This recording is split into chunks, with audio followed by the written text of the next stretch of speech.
أعوذ بالله من الشيطان الرجيم. بسم الله الرحمن الرحيم.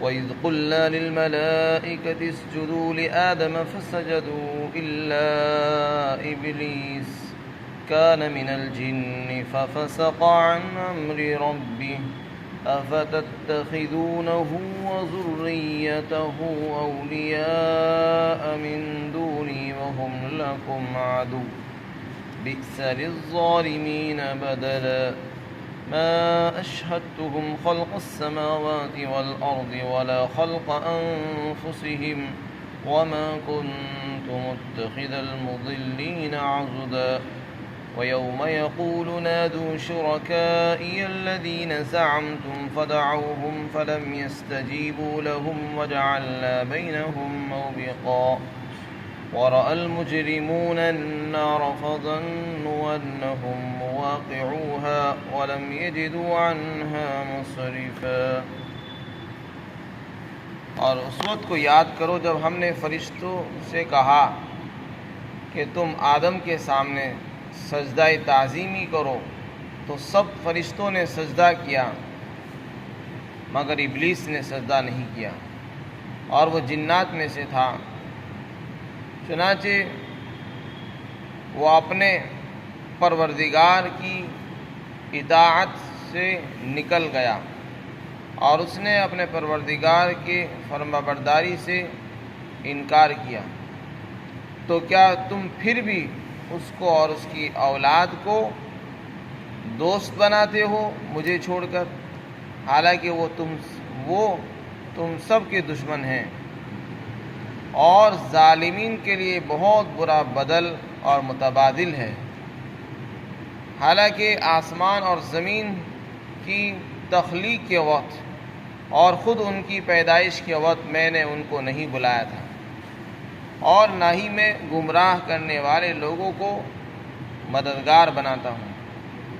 اور جس دن اللہ پکارے گا کہ تم میرے ان شرکا کو بلا لو جنہیں تم میرا شریک سمجھتے تھے، تو وہ پکاریں گے، ان کو آواز دیں گے لیکن وہ ان کی آواز پر کوئی جواب نہیں دیں گے اور ہم ان کے درمیان ایک مہلک آڑ بنا دیں گے. اور مجرم لوگ آگ اور یعنی جہنم کی آگ کو دیکھیں گے تو وہ یقین کر لیں گے کہ وہ اس میں گرنے والے ہیں، لیکن وہ اس سے بچنے کا کوئی راستہ نہیں پائیں گے.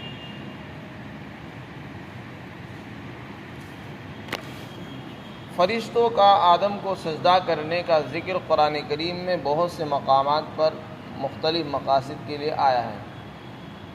سورہ بقرہ میں، سورہ اعراف کے اندر، سورہ بنی اسرائیل کے اندر ابھی آیا اور یہاں پھر سورہ کہف کے اندر بھی فرشتوں کا سجدہ کرنے کا بیان دوبارہ سے اللہ تعالیٰ نے ذکر فرمایا. مختلف مقامات پر مختلف مقاصد کے لیے اللہ تعالیٰ ایک چیز کو بار بار بیان فرماتے ہیں جس سے مختلف مقاصد ہوتے ہیں. یہاں بھی چونکہ بیان اس بات کا چل رہا ہے کہ اللہ تعالیٰ کی نظر میں ایمان اور اعمال کی قیمت ہے اور وہی باقی رہنے والے ہیں. انسان کو انہی سے امید لگانی چاہیے، انہی کے ساتھ امیدیں وابستہ کرنی چاہیے.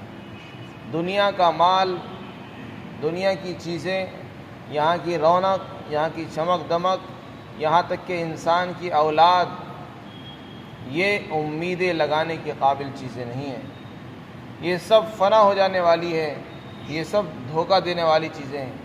اولاد دھوکہ دے دیتی ہے، مال دھوکہ دے جاتا ہے. انسان کے پاس مال بہت ہوتا ہے اور اس کے سہارے انسان بیٹھا رہتا ہے کہ بس مجھے تو کچھ ہونے کا نہیں، اگر ہوگا تو میرے پاس پیسے بہت ہیں.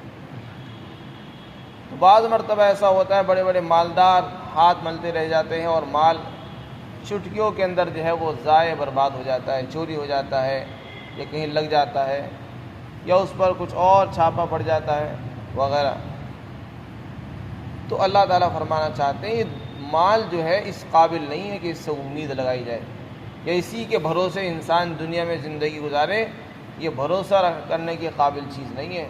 اس سے یقین ہٹاؤ، اللہ پر یقین رکھو، ایمان اور اعمال پر یقین رکھو. تم نے جو عمل کیا اس پر تمہیں جو اجر ملے گا وہ ہے امید لگانے کے قابل، اسے کوئی ضائع نہیں کرے گا، وہ ضرور مل کر رہے گا.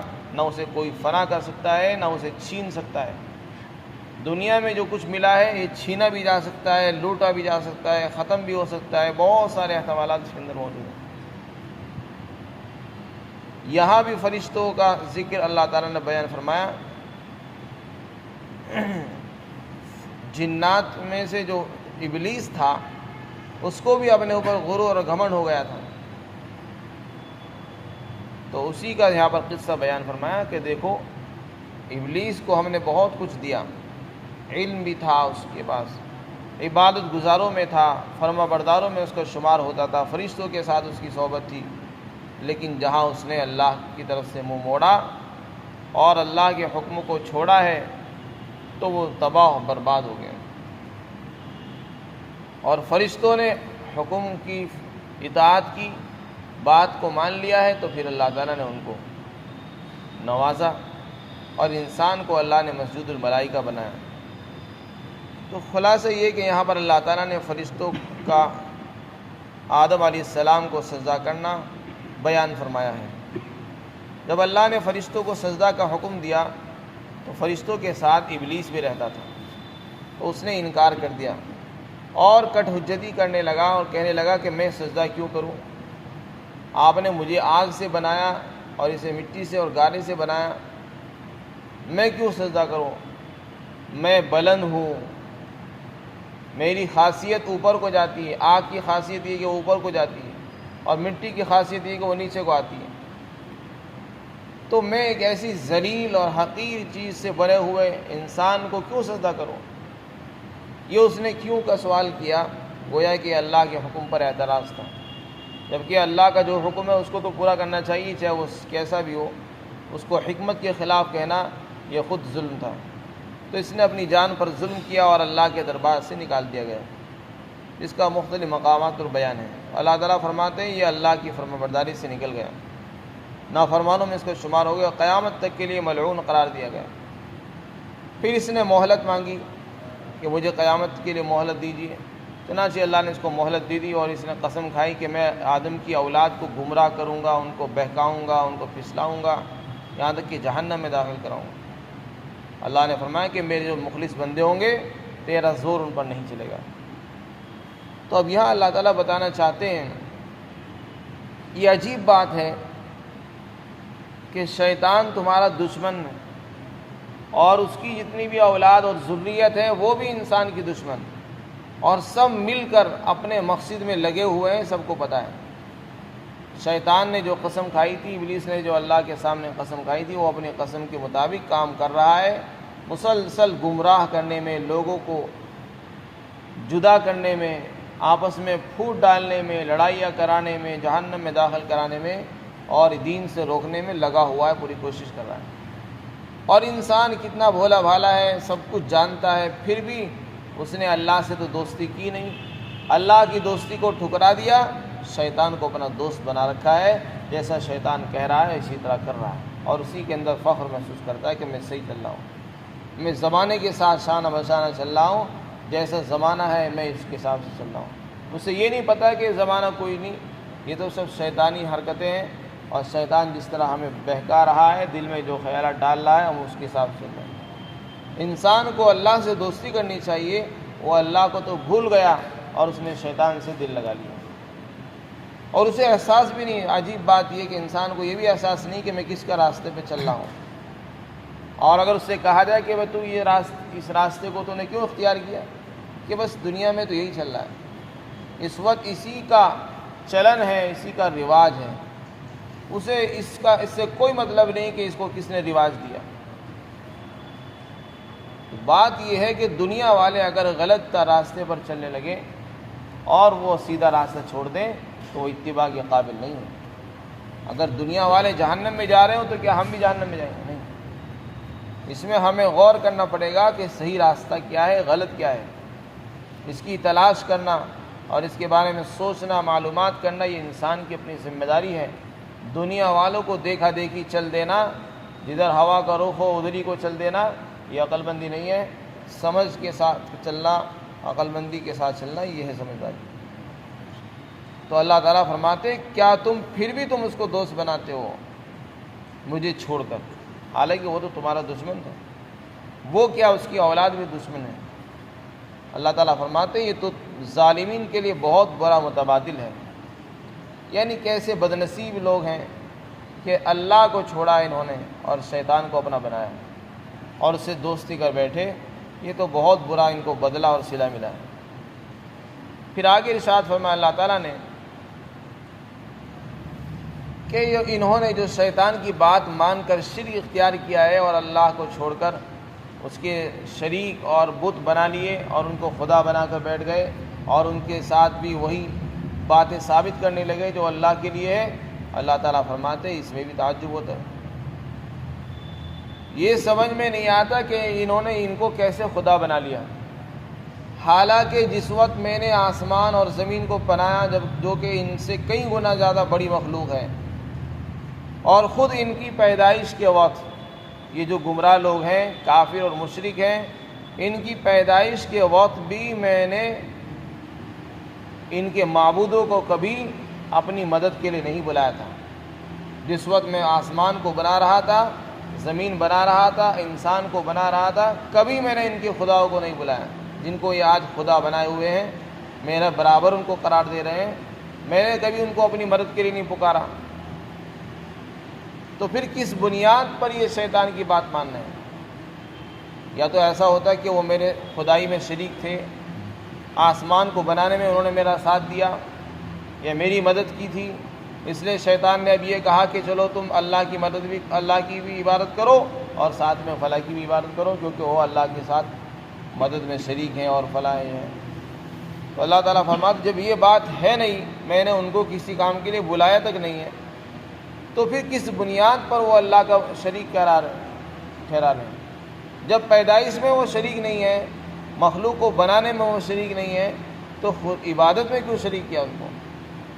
اگر شرکت ہوتی تو سب جگہ ہونی چاہیے تھی۔ ہم نے انسان کو بنایا، وہاں ہم نے ان کو شریک نہیں کیا، آسمان کو بنایا، پانی اتارا، کسی چیز میں ہم نے کسی کو شریک نہیں کیا ہے، تو پھر عبادت میں کیوں حصہ داری ہو رہی ہے کہ عبادت اللہ کی بھی ہو اور عبادت فلاں کی بھی ہو؟ اس میں حصہ داری یہ سمجھ سے بالا تھی۔